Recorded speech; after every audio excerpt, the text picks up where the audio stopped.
악인은 쫓아오는 자가 없어도 도망하나 의인은 사자같이 담대하니라.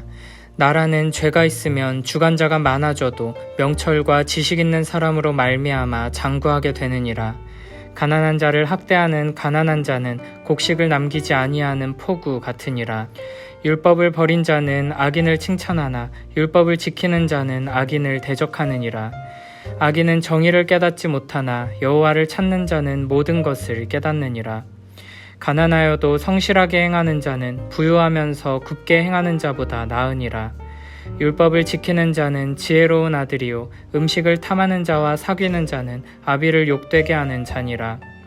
중한 별리로 자기 재산을 늘리는 것은 가난한 사람을 불쌍히 여기는 자를 위해 그 재산을 저축하는 것이니라. 사람이 귀를 돌려 율법을 듣지 아니하면 그의 기도도 가증하니라. 정직한 자를 악한 길로 유인하는 자는 스스로 자기 함정에 빠져도 성실한 자는 복을 받느니라.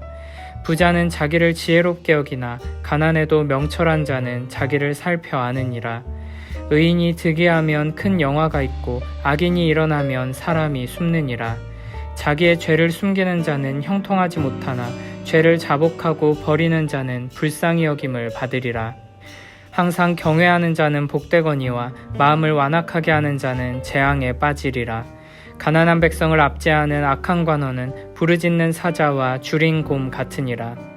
무지한 치리자는 포악을 크게 행하거니와 탐욕을 미워하는 자는 장수하리라. 사람의 피를 흘린 자는 함정으로 달려갈 것이니 그를 막지 말지니라. 성실하게 행하는 자는 구원을 받을 것이나 굽은 길로 행하는 자는 곧 넘어지리라.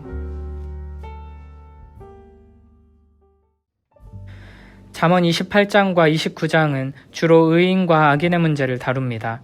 28장 1절에서는 의인과 악인을 대조합니다. 악인은 늘 두려움에 쫓겨 도망 다녀야 하는 불안한 마음을 가지고 살아가지만 의인은 자신의 삶에 대해 당당하기에 사자같이 담대한 마음입니다. 2절은 이런 의인과 악인의 문제를 공동체의 리더십으로 연결하며 이렇게 말합니다. 나라는 죄가 있으면 주관자가 많아져도 명철과 지식 있는 사람으로 말미암아 장구하게 되느니라. 아멘. 나라에 죄가 많으면 지도자가 많아져서 올바른 리더십이 세워지지 못하지만 명철이 있는 사람이 지도자가 되면 그 공동체가 오랫동안 유지될 것이라는 뜻입니다. 지혜로운 의인이 이끄는 공동체에 복이 있다는 것을 기억하며 우리는 하나님께서 세우신 지도자들이 하나님을 경외하는 지혜로운 자가 되도록 항상 기도하며 도와야 할 것입니다. 이어서 3절부터 5절에서는 의로운 자와 악한 자가 어떻게 다른지 이야기합니다. 3절에서는 가난한 자를 학대하는 가난한 자는 곡식을 남기지 아니하는 포구 같다고 말합니다. 이는 악한 지도자가 백성들을 괴롭히며 실컷 이용해 놓고서는 아무것도 남겨주지 않고 착취하는 모습입니다. 이렇게 악한 지도자는 공동체를 돌보지 않고 구성원들을 이용해 자신의 이득을 채우기만 합니다. 4절에서는 의인과 악인의 문제를 율법과 연결합니다.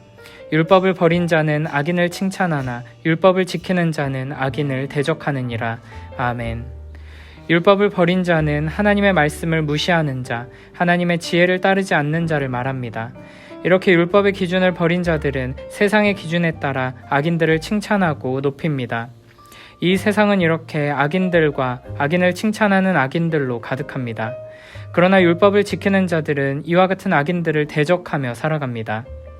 온 세상에 가득한 악인들을 거스르며 하나님의 말씀을 따라 지혜의 길을 걸어가는 것은 결코 쉬운 길이 아닙니다. 그러나 그 어렵고 고된 길이 바로 생명의 길이며 복된 길이라는 것을 우리는 항상 기억해야 합니다. 5절은 그런 악인은 정의를 행하지 않고 여호와를 찾는 의인이 모든 것을 깨닫는다고 말합니다. 여기서 말하는 의인은 지혜를 소유한 지도자를 말합니다. 하나님의 말씀을 자신의 통치 기준으로 삼고 가난한 자를 돌보며 하나님의 말씀에 순종하는 자를 말합니다. 여호와를 찾는 자들은 무엇이 정의인지를 깨닫고 어떻게 행하는 것이 지혜로운 것인지를 깨닫게 될 것입니다. 그리고 이와 같은 깨달음을 가지고 지혜로운 길을 가는 자들은 평안과 축복 안에서 형통한 삶을 살게 될 것입니다. 그러므로 우리들은 부지런히 여호와를 찾고 구하며 매일매일 그 은혜를 따라 살아야 할 것입니다. 6절부터 11절에서는 부와 가난의 문제를 다룹니다. 6절은 가난하여도 성실하게 행하는 자는 부요하면서 굽게 행하는 자보다 낫다고 말합니다. 가난한지 부요한지 그 자체보다는 바르고 성실하게 행하는지 아니면 부정한 방식으로 행하는지가 중요하다는 것입니다. 바르고 성실하게 행하는 것은 하나님을 경외하는 지혜로운 자의 삶의 특성이고, 굽게 행하는 것, 부정한 일을 하는 것은 자신의 탐욕을 따라 사는 자, 세상에 속한 어리석은 자들의 삶의 특징입니다. 세상 기준으로 보면 굽게 행하더라도 부유한 삶이 좋아 보일 수 있습니다. 그러나 부정하고 악한 길로 가는 자들은 결국에는 심판을 면치 못하게 될 것입니다. 그러므로 참으로 여호와를 경외하는 사람들은 지금 당장 가난으로 인해 괴로울지라도 바르고 성실하게 행하는 것이 복되다는 것을 잊지 않는 자들입니다. 7절은 율법을 지키는 자는 지혜로운 아들이요 음식을 탐하는 자와 사귀는 자는 아비를 욕되게 하는 자라고 말합니다. 율법을 지키는 자는 지혜로운 아들로 하나님의 영광을 드러낼 것이고, 반대로 율법을 지키지 않는 자는 자신의 욕망을 따르며 굽은 길로 행하다가 결국에는 아버지를 욕되게 하고 수치스럽게 만들 것입니다. 8절은 중한 별리로 자기 재산을 늘리는 것은 가난한 사람을 불쌍히 여기는 자를 위해 그 재산을 저축하는 것이니라 라고 말합니다. 악한 사람이 비싼 이자를 놓아 돈을 벌면 하나님께서는 그 악하게 모은 재물을 빼앗아 가셔서 선한 사람에게 옮기실 것이기 때문에 비싼 이자로 자기 재산을 늘리려는 모든 행위가 결국에는 가난한 자를 불쌍히 여기는 자를 위해 저축하는 셈이 된다는 뜻입니다. 이렇게 하나님께서는 출애굽기, 레위기, 신명기 등에서 동족에게 이자 받는 것을 원칙적으로 금지하셨습니다. 이렇게 하나님께서 율법을 통해 분명하게 금지하신 행위를 가지고 자기 재산을 늘리는 자들은 하나님께서는 가만히 내버려 두지 않으실 것입니다. 율법을 거슬러 재산을 모으는 자들은 결국 모두 빼앗기게 될 것이고, 하나님의 말씀을 따라 바르고 성실하게 살던 이들은 하나님께서 풍성하게 채워주셔서 더 큰 사랑으로 이웃을 사랑하며 섬기도록 복 주실 것입니다. 그러므로 우리가 참으로 복되고 아름다운 삶, 풍요롭고 넉넉한 삶을 살기 원한다면 내 재산을 늘리기 위해 내 창고를 더 키우기 위해 힘쓸 것이 아니라 하나님의 말씀을 따라 이웃을 더욱 사랑하며 섬기기 위해 가난한 자들에게 베풀며 돕기 위해 더욱 힘써야 할 것입니다. 그러면 하나님께서는 우리 삶에 더욱 풍성한 것들로 가득 채워주실 것입니다. 9절은 사람이 귀를 돌려 율법을 듣지 아니하면 그의 기도도 가증하다고 말씀하십니다. 우리는 기도를 많이 하는 사람을 경건하다고 말합니다. 뜨겁게 울부짖으며 기도하고 간절히 기도하는 사람을 믿음이 좋다고 말합니다.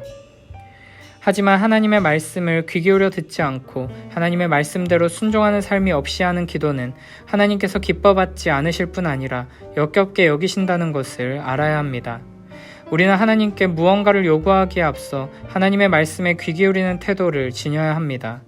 마치 내가 주인이고 하나님이 내 뜻을 잘 헤아려 응답해야 마땅한 것처럼 기도하는 사람은 그 기도가 간절하면 간절할수록 하나님 앞에 가증함을 더하게 될 것입니다. 그러므로 우리의 기도는 더욱 주님을 알아가고 주님 말씀에 순종하기 위한 간구로 채워져야 할 것입니다. 우리는 순종하기 위해 더욱 하나님의 말씀에 귀 기울여야 하고 더욱 잘 듣고 잘 순종하기 위해 기도의 자리로 나아가야 합니다. 우리의 삶에 하나님의 말씀에 대한 겸손한 귀 기울임과 순종이 있을 때 우리의 기도는 하나님께서 기뻐 받으시는 아름다운 기도가 될 것입니다. 10절은 정직한 자를 악한 길로 유인하는 자는 스스로 자기 함정에 빠져도 성실한 자는 복을 받는다고 말합니다. 정직한 자를 악한 길로 인도한다는 것은 악한 방법을 사용해서 정직한 자들을 유혹하고 그들로부터 재물을 빼앗으려는 계획을 말합니다. 그렇게 악한 계획을 세우면 결국에는 자신이 그 함정에 빠지게 된다는 것입니다. 11절은 부요함과 가난함을 비교하면서 6절부터 이어진 교훈을 정리합니다.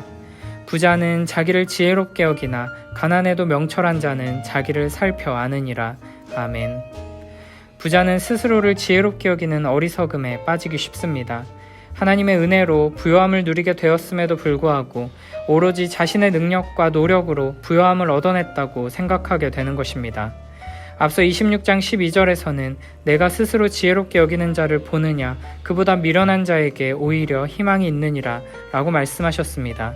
하나님께서는 미련한 자보다 스스로 지혜롭게 여기는 자를 더 미워하신다는 것입니다. 많은 사람들이 돈을 많이 가지면 더 큰 기쁨을 누리며 평안함 속에서 하나님을 더 잘 섬길 수 있을 거라고 착각합니다. 하지만 우리는 너무나 연약해서 돈이 많아질수록 감사가 커지기는커녕 스스로 지혜롭다 여기는 교만함에 빠질 위험이 커질 뿐입니다. 그러므로 부요함 자체를 목적으로 삼고 살아가는 것만큼 어리석은 것은 없습니다. 오히려 지혜를 굳게 붙들고 가난하더라도 하나님을 바르게 아는 것을 최고의 가치로 여기며 살아갈 때 하나님을 아는 지식으로 자기 자신을 바르게 알고 항상 감사와 겸손의 마음을 잃지 않을 수 있으며 하나님을 경외하며 하나님을 의지하는 복된 삶을 살 수 있게 될 것입니다. 12절부터 18절에서는 이렇게 말씀하십니다. 의인이 득이하면 큰 영화가 있고 악인이 일어나면 사람이 숨느니라. 자기의 죄를 숨기는 자는 형통하지 못하나 죄를 자복하고 버리는 자는 불쌍히 여김을 받으리라. 항상 경외하는 자는 복되거니와 마음을 완악하게 하는 자는 재앙에 빠지리라. 가난한 백성을 압제하는 악한 관원은 부르짖는 사자와 주린곰 같으니라. 무지한 치리자는 포악을 크게 행하거니와 탐욕을 미워하는 자는 장수하리라. 사람의 피를 흘린 자는 함정으로 달려갈 것이니 그를 막지 말지니라. 성실하게 행하는 자는 구원을 받을 것이나 굽은 길로 행하는 자는 곧 넘어지리라. 아멘. 12절은 의인의 기쁨에는 영광이 있지만 악인이 일어나면 사람들이 숨어버린다고 말합니다. 의인이 잘 되는 것은 모두가 기뻐하지만 악인이 잘 되는 것은 모두의 고통이 된다는 것입니다. 세상 원리를 따라 이루어낸 성공은 필연적으로 누군가에게 고통이 되고 많은 이들에게 질투와 비난을 받게 될 것입니다. 하지만 하나님의 자녀들이 하나님의 말씀을 따라 형통한 삶을 살아가면 세상 사람들도 함께 기뻐하며 칭찬할 것입니다. 하나님께서 기뻐하시는 의롭고 아름다운 성공으로 세상 사람들에게도 기쁨이 되는 복된 우리 모두가 되길 축복합니다. 13절에서는 자기의 죄를 숨기는 자는 형통하지 못하지만 죄를 자복하고 버리는 자는 불쌍히 여김을 받는다고 말합니다. 자신의 죄를 드러내며 회개하는 자를 주님께서는 불쌍히 여겨주시며 용서해 주시고 반대로 스스로 자신의 죄를 덮으려 하면 하나님께서 드러내 심판하십니다. 여기서 중요한 것은 단순히 죄를 자복하는 것으로 끝나는 것이 아니라 죄를 자복하고 버려야 한다는 것입니다. 많은 사람들이 자신의 죄를 말로는 인정하지만 그 악한 행위를 중단하지는 않습니다. 자신이 죄인임을 인정하고 괴로워하면서도 세상적인 욕망을 놓지 못해 악한 자리를 벗어나지 못하고 악한 관계를 끊지 못하는 것입니다. 하나님께서 우리에게 은혜를 주셔서 죄를 깨닫고 죄를 고백하여 마음의 위안을 얻는 것으로 끝나지 않고 우리의 삶을 변화시키고 죄악된 행위들을 끊어내는 참된 회개로 나아가는 우리 모두가 되길 축복합니다. 14절은 하나님을 경외하는 자는 복되지만 마음을 완악하게 하는 자는 재앙에 빠진다고 말합니다. 죄를 회개하여 의인이 된 자는 하나님을 경외하게 되고 복을 얻지만 마음을 완악하게 하여 죄를 계속 숨기는 자는 악인으로 남아있게 되기에 재앙에 빠지는 것입니다. 15절은 가난한 백성을 압제하는 악한 지도자에 대해 말합니다.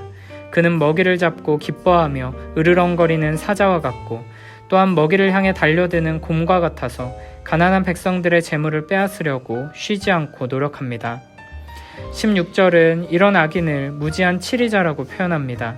지혜가 없는 지도자는 포악을 크게 행하여 가난한 백성을 압제합니다. 그러나 의로운 지도자는 탐욕을 미워하며 하나님의 축복 안에서 장수하게 됩니다.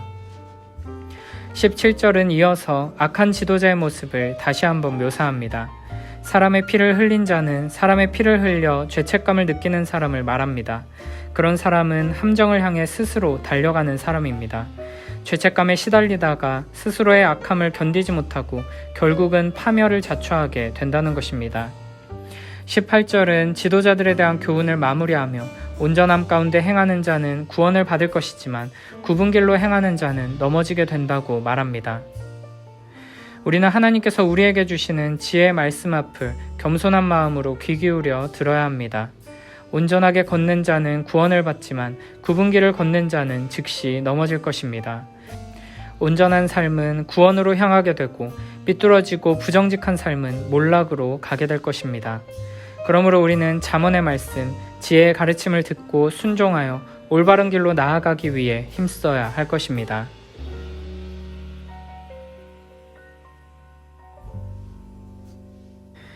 나쁜 사람은 쫓는 자가 없어도 달아나고 착한 사람은 사자처럼 당당하다.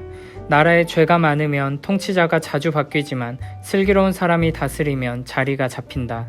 권력을 잡고 가난한 사람을 억압하는 자는 나달 하나 남김없이 쓸어가는 폭우와 같다.